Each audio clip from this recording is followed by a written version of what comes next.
ದೇವನಹಳ್ಳಿ ಬೆಂಗಳೂರು ಗ್ರಾಮಾಂತರ ಮಳೆ ಅವಾಂತರ.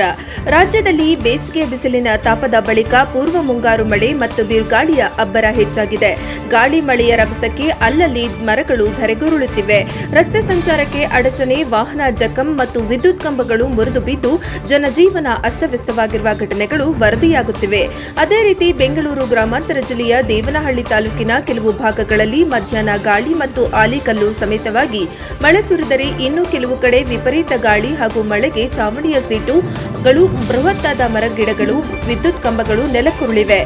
ನಮ್ಮ ವಾಹಿನಿಗೆ ಬಂದ ವರದಿಯಂತೆ ದೇವನಹಳ್ಳಿ ತಾಲೂಕಿನ ಬೊಮ್ಮನಹಳ್ಳಿ ಗ್ರಾಮದಲ್ಲಿ ಆಲಿಕಲ್ಲು ಸಮೇತ ಮಳೆ ಸುರಿದರೆ ಎಲಿಯೂರು, ಹಳೆಯೂರು ಸುತ್ತಮುತ್ತಲಿನ ಹಳ್ಳಿಗಳಲ್ಲಿ ಬಿರುಗಾಳಿ ಮಳೆಗೆ ವಿದ್ಯುತ್ ಕಂಬಗಳು ನೆಲಕ್ಕುರುಳಿದ ಪರಿಣಾಮ ವಿದ್ಯುತ್ ಸಂಪರ್ಕ ಕಡಿತಗೊಳಿಸಲಾಗಿದೆ. ವಿದ್ಯುತ್ ಪೂರೈಕೆಯಲ್ಲಿ ವ್ಯತ್ಯಯ, ಮರದ ಕೊಂಬೆಗಳು, ವಿದ್ಯುತ್ ತಂತಿಗಳು ಮೇಲೆ ಬಿದ್ದು ತಂತಿಗಳು ತುಂಡಾಗಿರುವುದರಿಂದ ಕರೆಂಟ್ ಕಡಿತಗೊಳಿಸಲಾಗುತ್ತದೆ. ಆಸ್ತಿ-ಪಾಸ್ತಿ ಹಾನಿ, ಮನೆಗಳ ಮೇಲೆ ಹಾಗೂ ನಿಲ್ಲಿಸಿದ್ದ ಕಾರು, ದ್ವಿಚಕ್ರ ವಾಹನಗಳ ಮೇಲೆ ಮರ ಬಿದ್ದು ಆಸ್ತಿ-ಪಾಸ್ತಿಗೆ ಹಾನಿಯಾಗಿರುವ ಸಾಧ್ಯತೆ ಇದೆ ಎಂಬ ಮಾಹಿತಿ ಬಂದಿದೆ. ವರದಿ ಎಲಿಯೂರು ರಾಧಾಕೃಷ್ಣ, ದೇವನಹಳ್ಳಿ, NKS TV4.